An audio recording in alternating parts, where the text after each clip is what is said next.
Salam alaikum Azul, bonsoir. N'accule jamais un chaton en brandissant un bâton, parce qu'il deviendrait un tigre qui te sauterait à la gorge.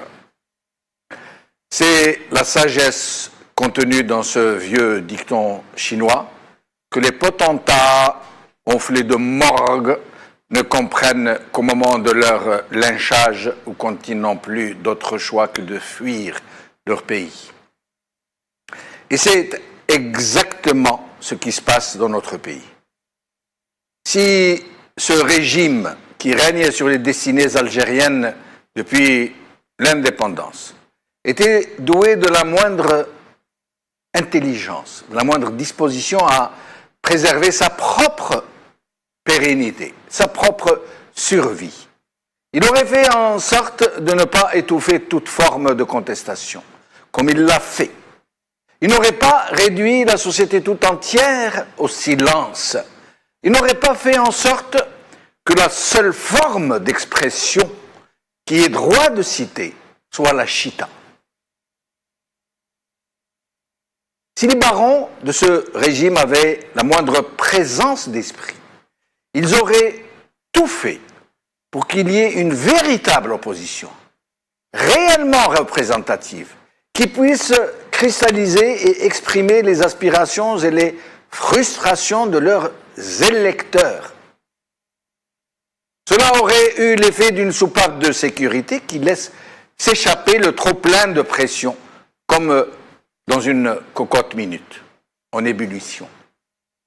C'est le même principe des forces anti-émeutes quand ils encerclent des manifestants trop nombreux.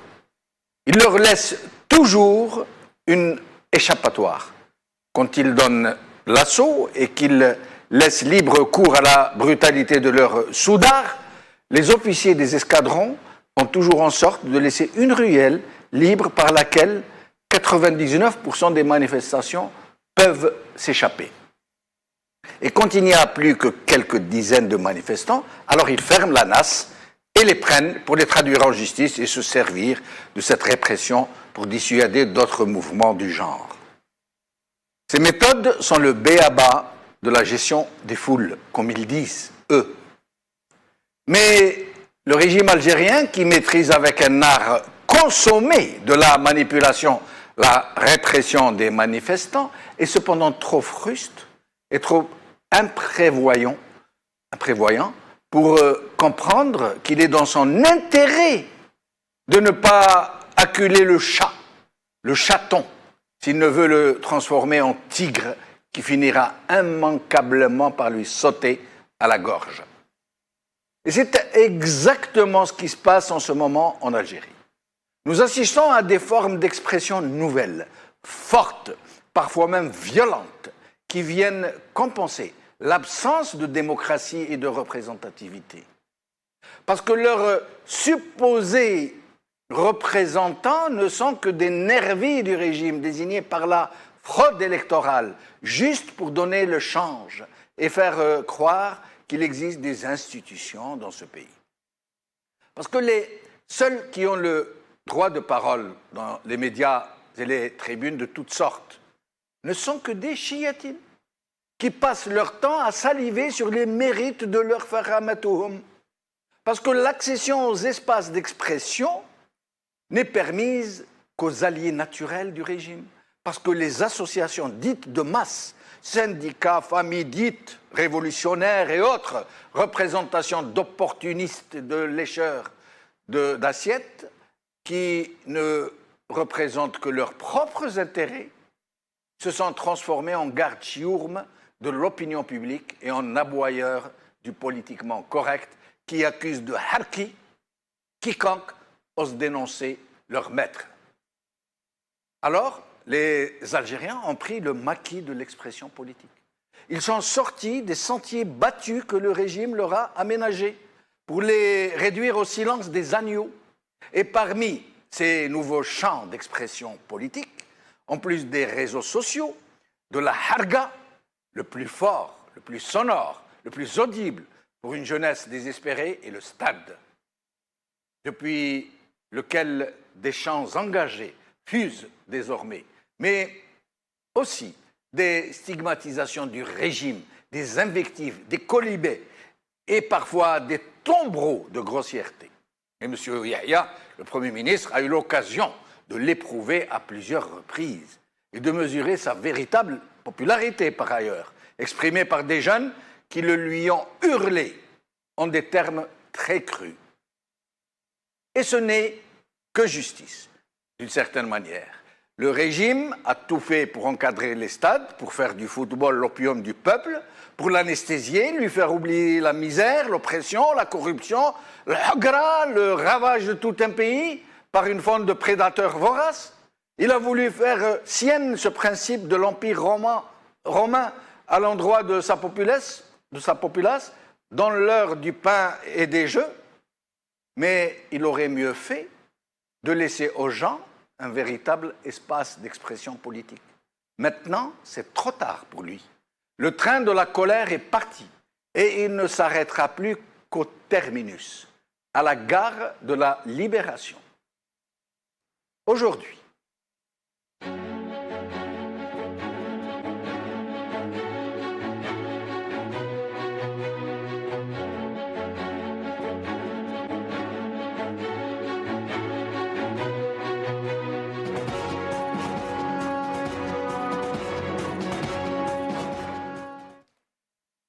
supporters, football, ras-le-bol et colère, c'est le titre de notre émission d'aujourd'hui. Pour en parler, j'ai ici avec moi Idir Onoren. Merci Idir, bonjour. Bonsoir, M. Benchenouf. Idir Onoren, notre ami qui est analyste politique. Hafid Darraji avec nous au téléphone, journaliste sportif. Hafid Darraji, merci d'être des nôtres. Merci à vous, c'est Jamal. Bonsoir à votre invité et à tous les téléspectateurs. Merci. Hafid Darraji que nous allons libérer après quelques minutes parce qu'il a un match à couvrir justement dans quelques minutes. Depuis le Canada, l'Arbi Zouemia, analyste politique. L'Arbi Zouemia, merci d'être avec nous. Vous êtes avec nous en Skype. Salam alaikum, Mazoul Filak, si j'aime. Alaikum salam, wa rahmatullah. Alors, nous allons commencer par Hafid Darraji. Hafid Darraji, cette histoire qui a défrayé la chronique ces derniers jours au sujet de Saddam Hussein, de l'équipe d'Irak, qui a fait le buzz, y compris en Irak, qui a soulevé un véritable tollé. Mais il n'y a pas que ça. Il y a aussi le fait que les stades algériens sont devenus vraiment des chaudrons depuis lesquels s'exprime une jeunesse par trop frustrée. Et M. Ouyahia l'a appris à ses dépend, il n'y a pas longtemps. Hafid Darraji. Bonsoir encore une fois, bonsoir. Bien sûr, le stade aujourd'hui en Algérie est devenu un lieu où les jeunes respirent en disant ce qu'ils pensent, ce qu'ils veulent, parce qu'ils ne sont pas organisés, ils veulent s'exprimer, ils expriment beaucoup plus avec leur chant, et ils expriment leur mépris pour ceux qui le gouvernent. Ils chantent le désarroi, ils chantent la méfiance, ils chantent la douleur. C'est là où ils s'expriment, c'est là où ils expriment leur rage, si on ose dire ça. Beaucoup plus parce que ces gens-là ne sont pas encadrés. Sauf en tant que supporters. Si on revient à cette histoire de l'USMA d'Alger contre l'équipe irakienne, si vous allez revenir pour voir les anciennes vidéos, vous allez trouver qu'il y a un chanteur, qu'il y a quelqu'un qui est un poète, quelqu'un qui crée les mots et les chants. Donc, c'est bien organisé, il ne dit pas n'importe quoi. Donc, ça reflète quelque part une réalité qui existe dans notre société. Aujourd'hui, les partis politiques ne peuvent plus s'exprimer, les personnalités ne peuvent plus s'exprimer dans leur parti ou bien dans les chaînes de télé ou dans les différents médias. Regardez ce qui se passe dans la majorité des médias en Algérie.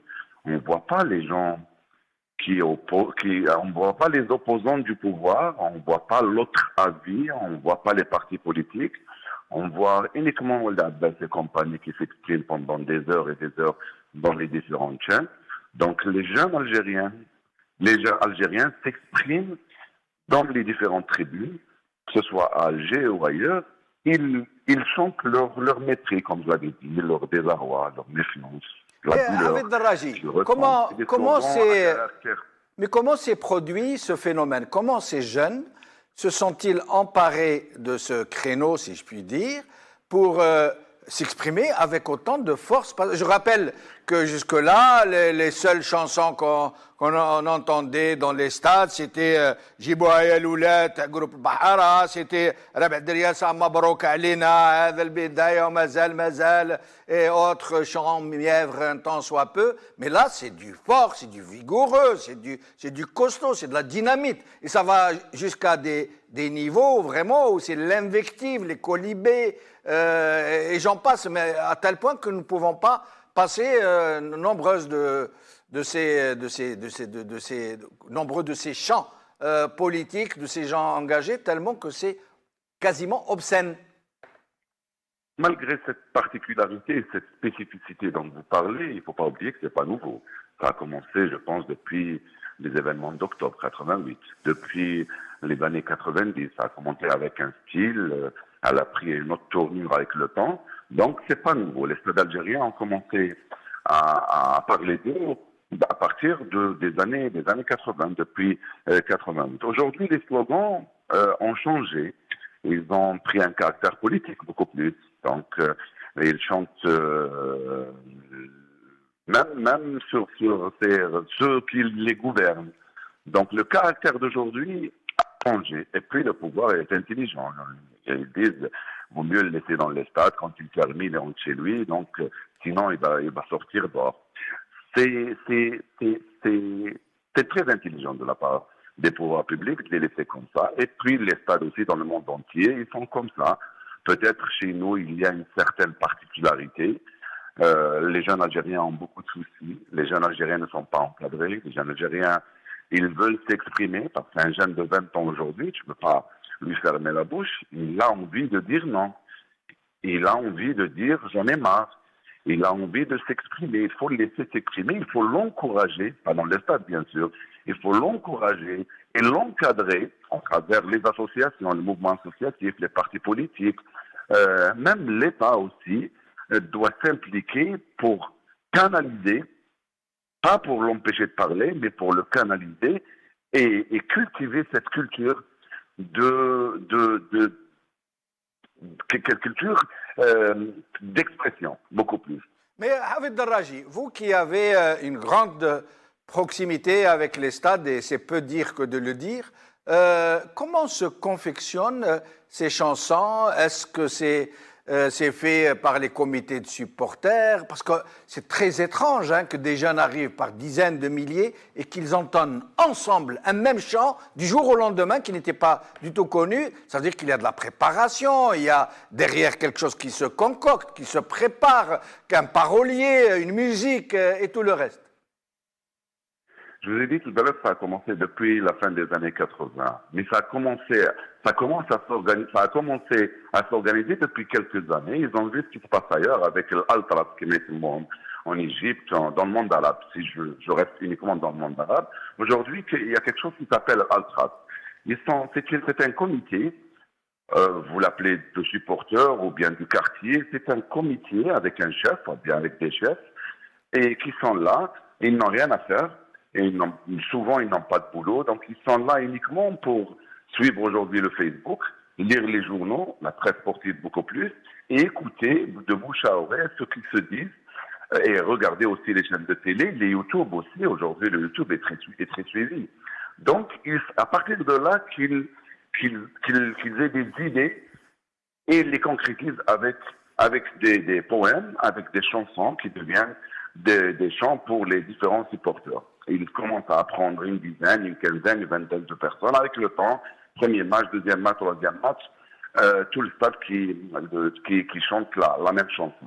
Donc, c'est un comité, c'est pas l'Altras qui m'a ailleurs, mais ça commence à s'organiser de cette manière. Ils ont un chef et des sous-chefs aussi, ils sont bien organisés.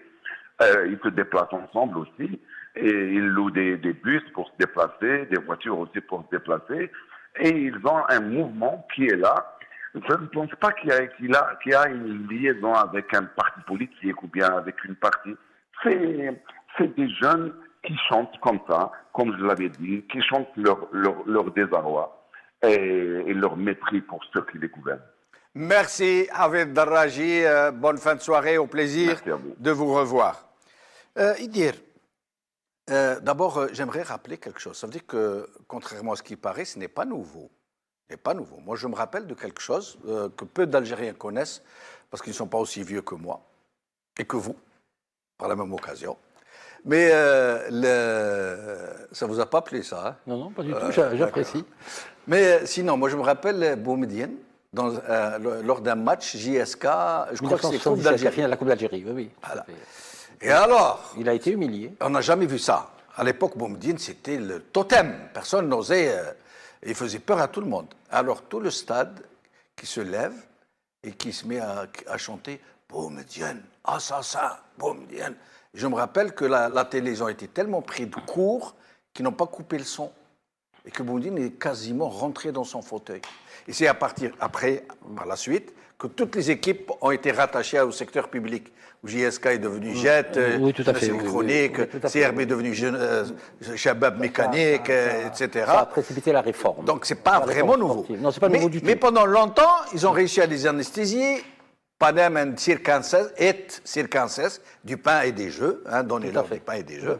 Et on avait des chansons mièvres, genre Groupe al-Bahar, Ajibouha ya l'oulad, Rabh Driyasa, Mabrouk Alena, Hadi al-Bidaya, des chansons comme ça, toutes gentillettes. C'est des chanteurs organiques, donc il n'y a pas de problème. Mais là, c'est le gros, c'est quasiment une déclaration de guerre. Pourquoi, d'après vous, pourquoi les jeunes en sont arrivés à s'organiser quasiment en parti politique d'expression pour dire ce qu'ils sont en train de nous dire? Tout à fait. C'est-à-dire que les stades maintenant ne vibrent plus aux exploits sportifs. C'est devenu le réceptacle de la contestation à la fois politique, sociale, culturelle. Il y a un malaise, un exutoire carrément. Et j'oserais même dire une belle contestation. La GSK, c'est vrai, en 1977. Mais il faut dire que le sport, si on revient un peu en arrière, avec l'équipe du FLN, de football. Oui. Le football, il agrège tout. Oui. À partir de ce moment-là, c'est sûr qu'il y a de la contestation politique.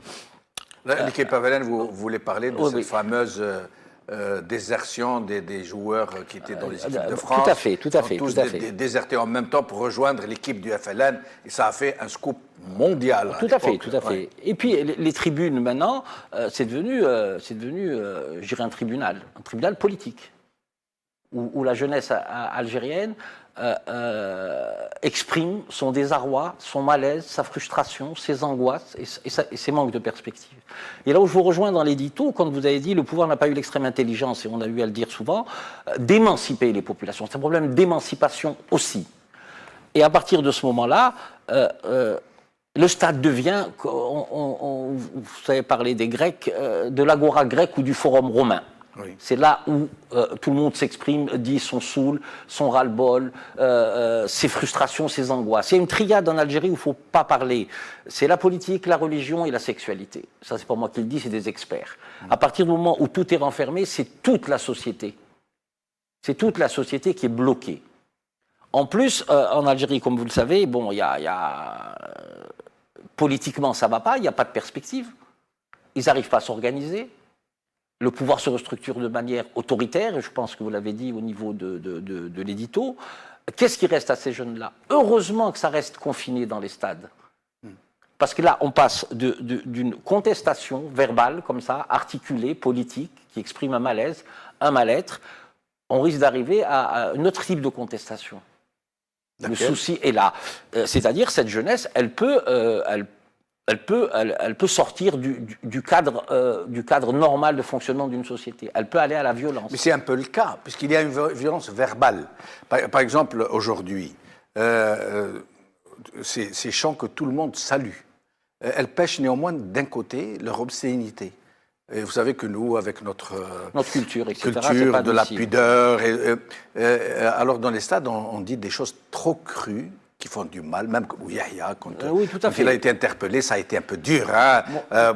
Même sa propre mère a été interpellée. Tout à fait. Ce qu'il y a, c'est que même dans les discours, là, M. Deradji, je pense, il disait, c'est des petits jeunes comme ça, remarquez que c'est 5-6 strophes.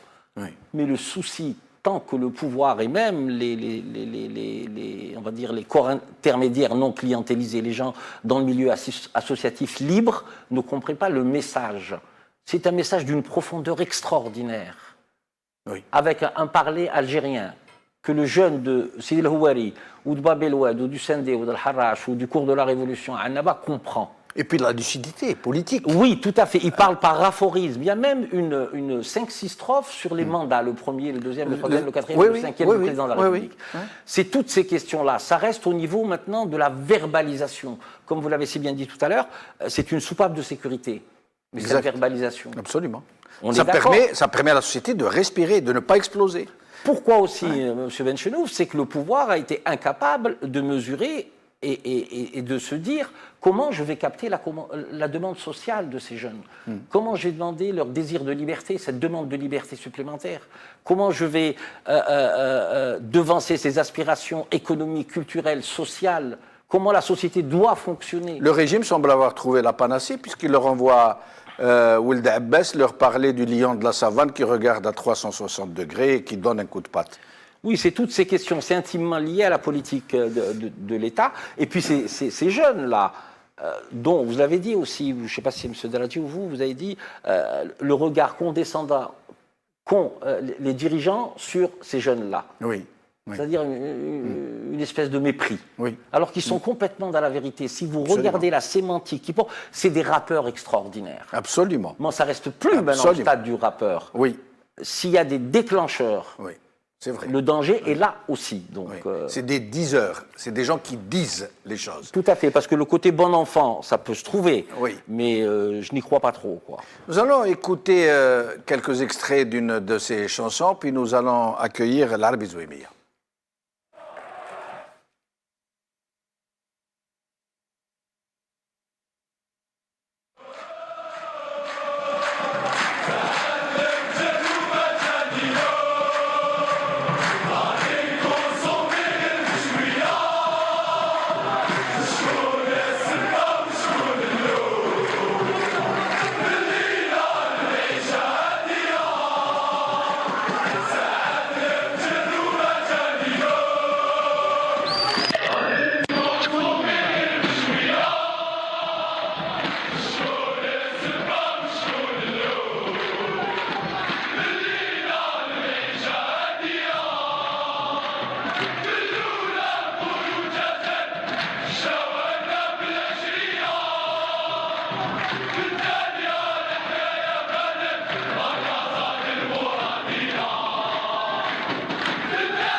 L'Arbi Zouémia, ce sont quand même des paroles très fortes. Ils parlent du 5e mandat.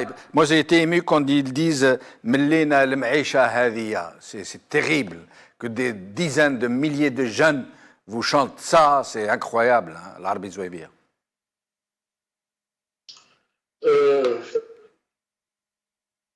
C'est-à-dire la foule, il faut étudier tout simplement la foule. La foule, généralement, la foule a ses meneurs. Donc même académiquement, j'étais un directeur d'un centre de formation de jeunesse, donc dans ma jeunesse avant de quitter le pays. La foule a ses meneurs. Et ces meneurs-là, certainement, ils puissent certainement de références politiques, sociales d'une situation donnée et ils essaient de la transposer au niveau des stades. D'autres éléments de la foule se voient un petit peu emportés dans une hypnose où ils subissent un petit peu ce qu'on appelle les mots d'ordre des meneurs. Maintenant, comment on mesure, nous? Ce n'est pas parce que toute la foule, elle chante de la même manière. Toute la foule a adhéré à des slogans. Elle a adhéré à des slogans, c'est degré de réceptabilité, de recevabilité, de réception chez la foule.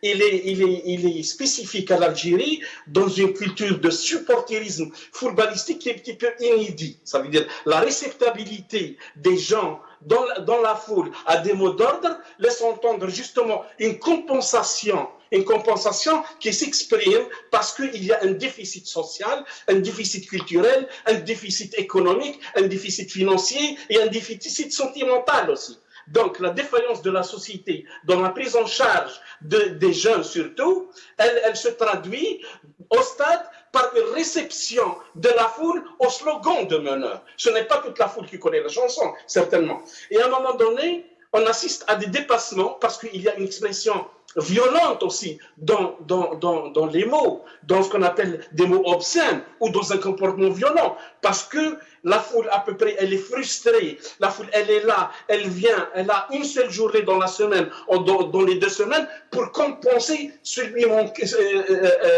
les choses qui lui manquaient dans la vie quotidienne. Le stade algérien actuellement, c'est un stade exceptionnel. Et c'est du supporter exceptionnel. Et on assiste parfois à des dérapages gravissimes où même le spectateur ne mesure pas la portée.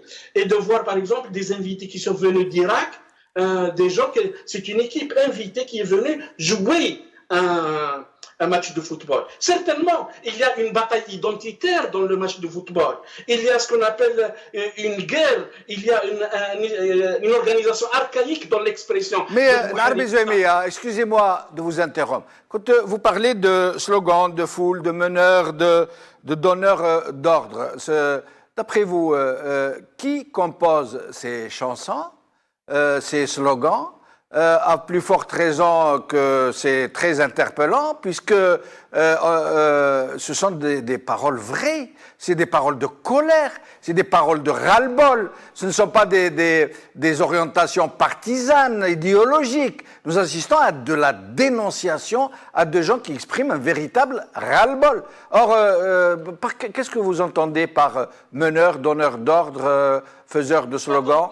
Non, je n'ai pas dit donneur d'ordre, j'ai dit meneur. Meneur, la société a ses élites aussi. La société a ses élites qui définit un petit peu, qui définit ce qu'on appelle le topo, qui définit un petit peu le patchwork, qui définit le lexique. Comme la foule aussi a ses élites. Ses élites, c'est les meneurs.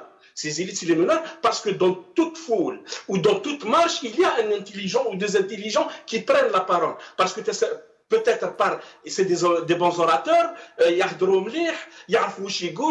ont préparé déjà un texte, ils ont ce courage-là de mener. Et la foule aussi ne peut pas échapper. Maintenant, la réceptabilité, justement, ce ne sont pas tous ces gens-là qui se sont rencontrés quelque part pour venir chanter de la même manière. Mais justement, quelque chose d'exceptionnel chez nous, c'est cette recevabilité du message. Les gens adhèrent. Les gens adhèrent qu'il y a quelqu'un à Al-Mouradia qui fout la pagaille. Donc c'est ça, on la mesure à ce niveau-là. Ce n'est pas parce qu'on peut échapper aussi à certaines études internationales qui gèrent justement, qui dit la foule. Nous avons une foule, comme tout le monde. Le match de football, c'est une bataille identitaire. C'est Mouharibi Sahara, c'est les monstres de Nairobi. C'est justement, c'est cette volonté de dominer, cette volonté de se montrer, cet ego en nous un petit peu, de montrer que nous sommes les meilleurs.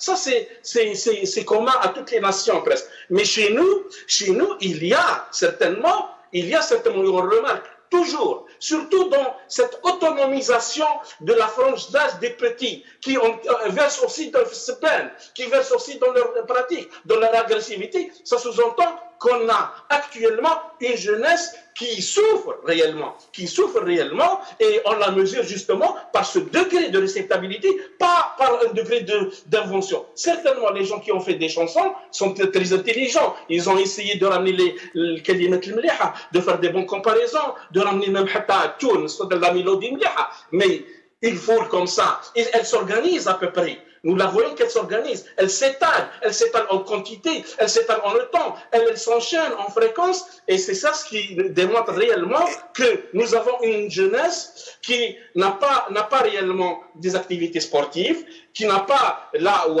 des lieux de distraction, qui n'a pas d'emploi, qui n'a pas d'avenir. Et restez avec nous, l'Arbi Zouaimia, je reviens à vous dans un petit moment. Idir Honorol. Je ne partage pas l'avis de M. Zouaimia quand il parle des foules et qu'il parle de meneurs et de donneurs d'ordre. On a eu à dire tout à l'heure que la sémantique du discours en lui-même est une sémantique tellement populaire. C'est le franc algérien. Il y a des mots en français, des mots en arabe. Regardez ce que vous avez passé sur le 5e mandat. Il doit y avoir des gens qui composent ces chansons. Oui, mais c'est des jeunes qui sont... Elles sont peut-être Ouais. pas spontanées, mais c'est des jeunes qui les composent. Moi, je suis intimement convaincu qu'il n'y a derrière aucune manipulation. Si manipulation il y a eu, ça a été le pouvoir lors des événements, lors du match retour contre l'Égypte à Durban. Oui. Là, oui. Alors dans ce cas-là, la gestion des foules, etc., c'est bon pour eux. Oui. Mais là, dans l'expression, il faut que dans la base de la discussion, je ne suis pas sociologue, il a infiniment plus d'expertise, ça paraît évident, c'est que c'est la politique qui s'invite au stade. Le stade n'a rien demandé, la foule n'a rien demandé, monsieur Benchelouf. Et c'est les téléspectateurs qui convoquent les politiciens. C'est exactement ça, monsieur Benchelouf. C'est la politique qui s'est invitée par l'intermédiaire de ces groupes de jeunes qui expriment une frustration, qui expriment leur désespérance, qui expriment leur mal-être, leur angoisse, leur frustration. Encore heureux qu'il n'y ait pas d'incident. Et moi, à la place du système ou de la matrice ou des gens qui sont des idéologues du système, ils devraient écouter les messages extrêmement politiques. Oui. Ce qui voudrait dire... D'où vient cette propension à user de mots obscènes, ce qui fait que, d'une certaine manière, ils cadenassent un peu leur propre discours, puisque dans une société comme la nôtre, où la pudeur est érigée en totem, ça je vais vous dire ça, c'est dommage, parce que j'ai joué un peu au football et j'allais au stade aussi. Il y a toujours eu des petits noms d'oiseaux, je veux dire, dans les stades, JSK Mouloudia. Est-ce que ça s'explique seulement par la colère ou Non, ça c'était une autre époque, d'autres temps et d'autres mœurs. D'accord. Mais là, vu ce qu'a proposé le système depuis 20 ans, il n'a produit que de la désespérance. Et là, la colère est en train de monter. Et comme M. Zouaimia dit que les foules, elles répondent à des donneurs d'ordre, pas donneurs d'ordre, des meneurs. Moi, je suis intimement convaincu qu'il est en contradiction avec ce que disait M. Hafid Daraji auparavant, quand il disait que c'est des jeunes qui se réunissent, etc., qui s'organisent. Mais c'est le rap algérien. Ils expriment un mal-être, qu'on soit d'accord ou pas d'accord. Mais heureusement qu'ils le font de manière démocratique.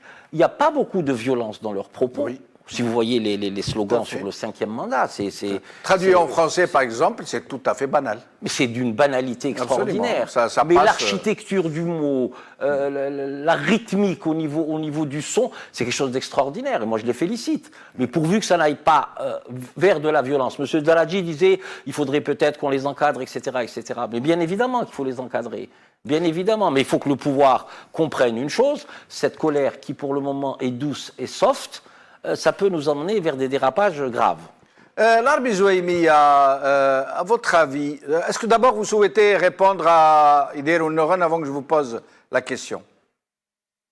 J'aimerais bien, moi j'ai pas dit donneur d'ordre, j'aimerais bien qu'on se limite à une précision, je n'ai pas dit meneur d'ordre. Meneur.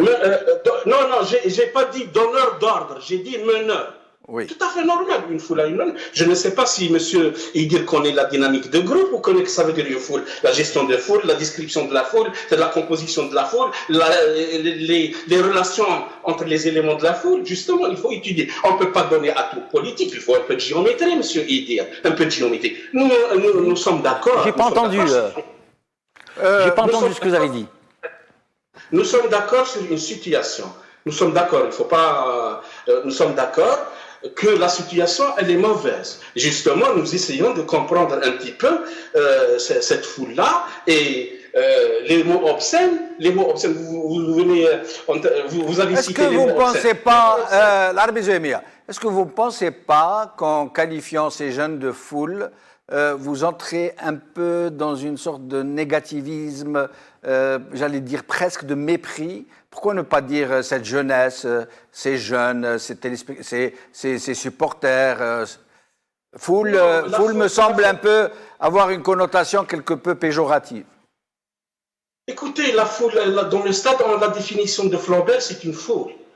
Flaubert considère que dans un stade, c'est-à-dire dans un périmètre donné, il s'agit d'une foule. C'est pas une jeunesse, la jeunesse c'est tout le monde. Mais il s'agit d'une foule qui est là, qui est en train de regarder un match. C'est une foule. On peut dire que la foule a de bons instincts. Certainement. La foule, c'est le vox populi. Et c'est le vox dei. Certainement. C'est ce qu'on appelle. Pas souvent. La vox populi peut-être. Je vous disais le vox populi, d'accord, vox dei. La voix du peuple, d'accord, voilà. La voix de Dieu, non. Voilà, tout simplement. C'est correct, mais il y a un modus vivendi entre les éléments de la foule qui expriment quelque chose. Nous estimons que l'intensité, justement, vous avez parlé de mots obscènes, le mot obscène c'est quoi? C'est une violence, mais elle n'est pas physique, justement parce qu'il y a une stratification de l'intensité qui s'exprime au fur et à mesure, qui le reflète ce qui se passe dans la société. L'utilisation de l'obscénité, il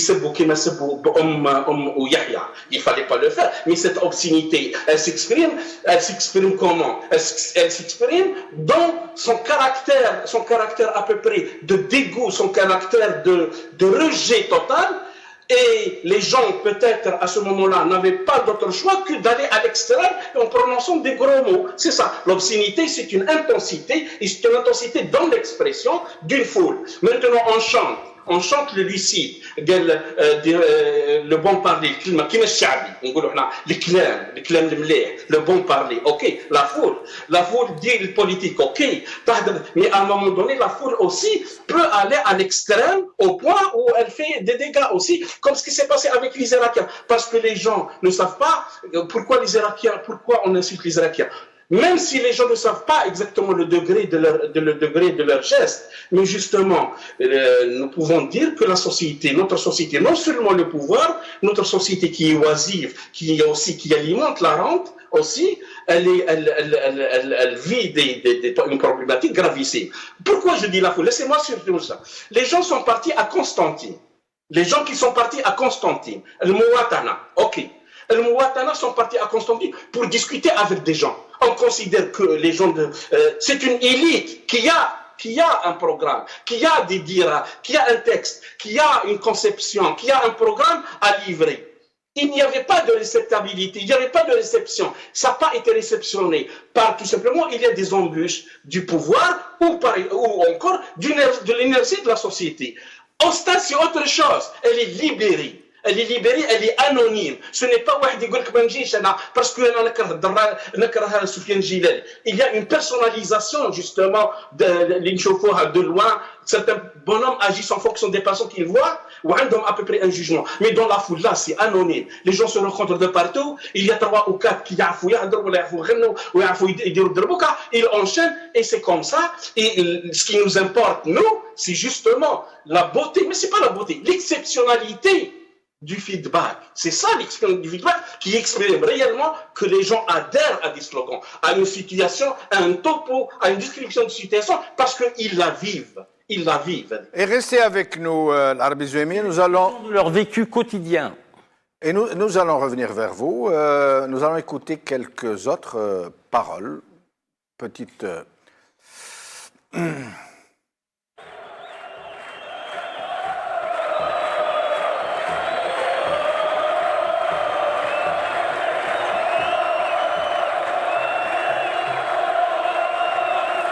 Là, c'est la fameuse rencontre avec l'Irak et qui a entraîné ce que nous savons, qui a mis l'Irak sans dessus dessous.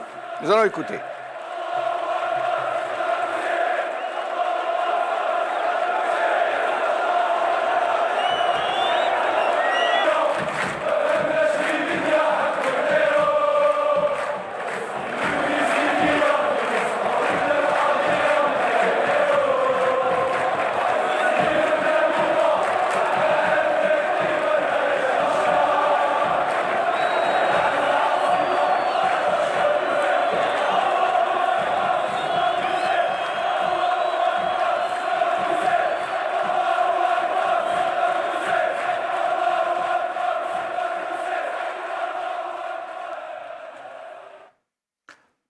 Moi, si j'étais au Yahya ou le Abbas, je serais mort de peur.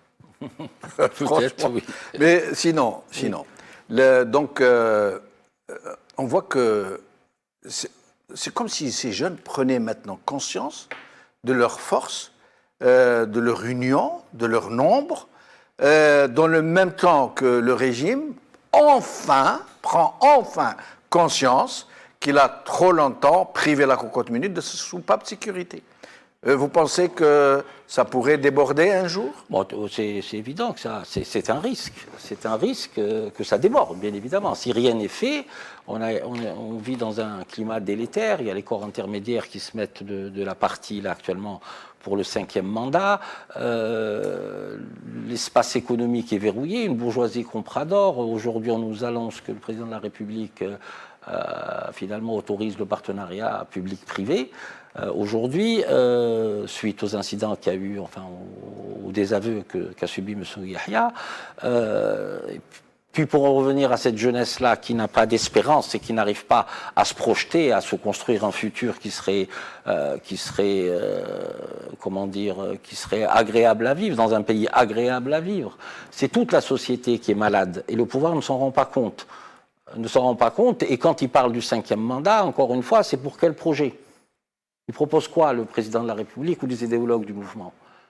Et quand on fait l'analogie avec la gestion des foules ou les foules, je voudrais dire à M. Zouaïbia, il y a une mise sous condition psychologique des foules aussi. Moi, je n'ai jamais dit que les jeunes Algériens d'Oran, de Constantine, d'Annaba, d'Alger, parce que c'est Alger où la plus grosse sémantique concernant les slogans se fait, s'élabore. Il n'y a personne qui est derrière. Moi, je pense que c'est l'expression de leur ras-le-bol, de leur malaise, et on aurait attendu aussi nos sociologues qui se penchent pourquoi le politique s'invite-t-il sur un stade. Il nous a expliqué l'arbitre pour nous dire il fait la différence entre donneur d'ordre et meneur. Ça veut dire que ces meneurs peuvent être des leurs. Les jeunes ont leur propre chef qui leur font des chansons. Oui, non, maintenant en termes d'organisation, ils peuvent être ce qu'ils veulent. L'essentiel, c'est qu'ils arrivent aussi à exprimer leur ras-le-bol. Et en plus, le système et le pouvoir n'a pas réussi à émanciper les populations. Sans être un peu dans la haute culture, le pouvoir doit comprendre qu'il doit faire du Gramsci sans Staline et du Gramsci sans Trotsky. Tout par la culture. Il faut qu'on s'émancipe, il faut que les jeunes trouvent des raisons de rester dans leur pays. C'est toutes ces questions-là, c'est le mal-être, c'est le malaise. Et c'est sociologiquement, comment expliquer et pas simplement analyser, mais comment alerter les pouvoirs publics, les idéologues du système, les politiques, en disant qu'est-ce qui peut arriver demain? Que peut-on faire? Comment capter mais les demandes? justement, Idir, à un moment où, à 8 mois, moins de 8 mois des élections, on ne sait même pas ce qui va se passer. Le régime lui-même, qui a l'habitude de tout coordonner, de préparer ses comités de soutien et tout son cirque, le régime lui-même n'arrive pas à se décider après toute la purge qu'on connaît. À un moment où le président du Sénat fait une déclaration publique pour soutenir un sénateur qui a été inculpé pour corruption en flagrant délit, s'il vous plaît. À un moment où des sénateurs du RND, du FLN, du tiers présidentiel manifestent pour la libération du même sénateur. À un moment... En grève, plus grave. En grève, oui. À un moment où on nous parle encore du 5e mandat, où il y a des organisations de masse, de lécheurs d'assiettes, de piques-assiettes de tout genre, qui sont en train d'appeler au 5e mandat pour qu'ils continuent à bouffer, à boustifailler. Et à un moment pareil, on voit que l'explosion est en train de mûrir, de se préparer, et il n'y a rien qui pointe à l'horizon. Ce régime continue d'être autiste. Il ne prépare aucune autre alternative. Il ne permet pas à l'espace public de s'ouvrir à de vrais gens.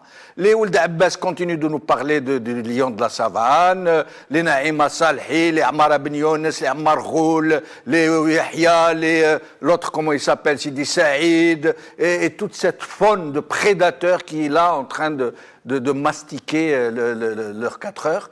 Et ça ne change pas. Est-ce à dire que ce régime n'a pas encore compris qu'il est au bord de l'explosion? Le régime a tout à fait compris, et comme une expression consacrée depuis un an et demi, il se sent maître des horloges. Mais ce que l'opposition n'a pas compris, ce que les élites n'ont pas compris, c'est que les égos de personnes, ou qu'ils interrogent leurs histoires personnelles, leur histoire de groupe de manière négative, on ne peut pas se constituer alternative en 7-8 mois. On doit aller vers la société. La société doit s'organiser. Regardez cette espèce de dichotomie. Les uns appellent à ce que l'armée assure la transition, l'armée dit non, on est encore au XXIe siècle. Et l'armée qui dit qu'elle n'assumera que son rôle constitutionnel, alors que tout le monde sait que c'est l'armée qui est aux commandes depuis son évidemment, soldat. mais au-delà que l'armée au-delà que l'armée soit aux commandes, vous voyez tout ce qui s'est passé. Il y a eu 5 chefs de région qui ont été les uns limogés et les autres mis à la retraite. Le directeur de la sûreté de l'armée a été limogé. La gendarmerie, le général Hamel. Des chefs de région. Est-ce que cela veut dire finalement que les gens qui sont partis étaient incompétents? Ce qu'on ne dit pas, pourquoi ils sont partis, la méritocratie, l'alternance. Personne ne l'a dit en tout cas. Oui, mais pourquoi sont-ils partis?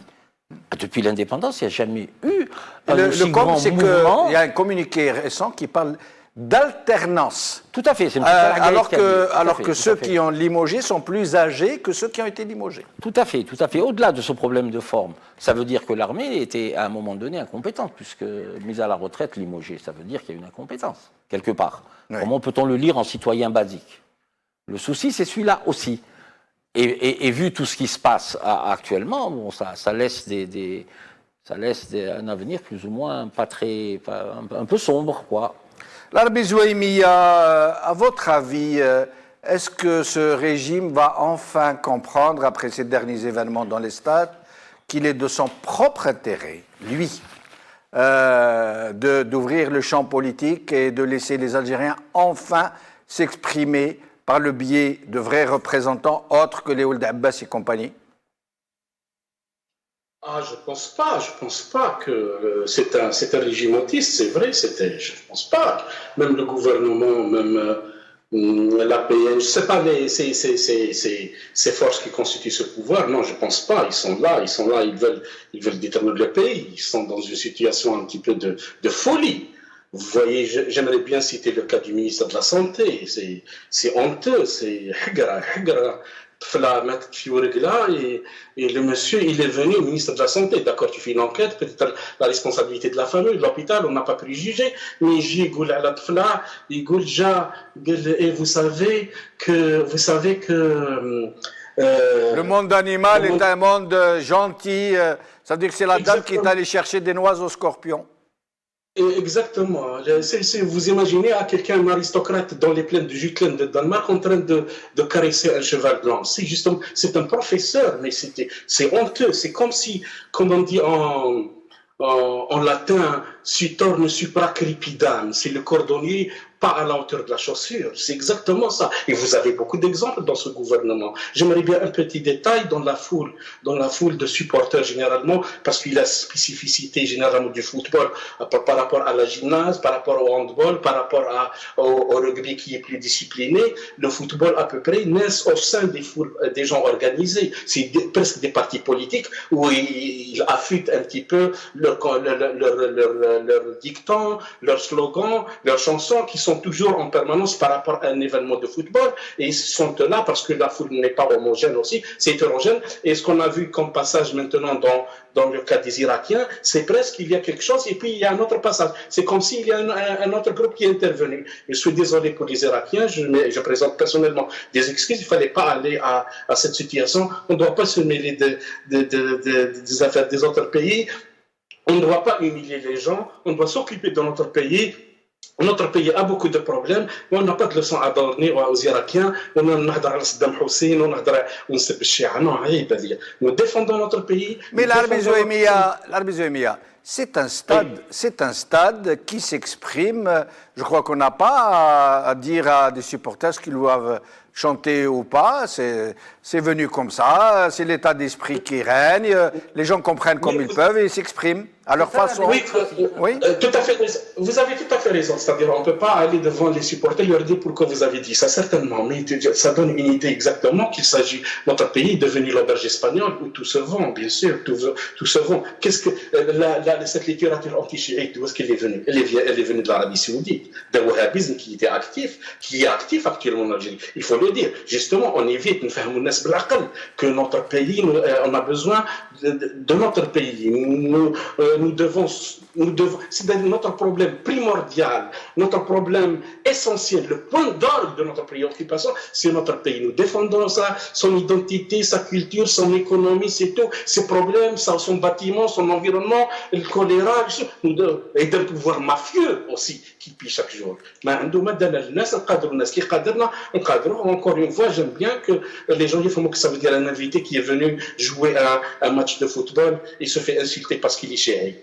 Restez avec nous jusqu'à la fin de l'émission. Al-Arbi Zouemia, un dernier mot. Edir, nous arrivons à la fin de l'émission. Oui, quoi dire? Moi, je pense que c'est des avertissements par rapport au fait que pour le chiisme, il y a eu des écarts de langage. Je partage un peu ce qu'a dit M. Zouemia. Il y a une liberté de conscience, une liberté de culte. C'est comme si chez nous, il n'y avait pas des chiites. Les forces chiites en Algérie prospèrent. Bon, évidemment, elles sont sous surveillance à ce niveau-là, mais comme vous l'avez si bien souligné, on ne peut pas empêcher, à partir du moment où il n'y a pas des inducteurs derrière, qui auraient un peu mis en orbite cette attaque en glorifiant Saddam Hussein et attaquer les chiites, moi je pense que c'est aussi ça, c'est-à-dire que la politique arrive à... Parce qu'il n'y a pas d'espace dans la vie de tous les jours où les gens peuvent s'exprimer. J'imagine que si les gens pouvaient s'exprimer librement, ils feraient de la politique dans les tribunes politiques. Tout à fait. Ils ne les feraient pas dans les stades. Merci Edir Nouren, merci Hafid Daraji, merci Al-Arbi Zouemia. Merci à vous, chers amis, d'avoir suivi cette émission. Salama.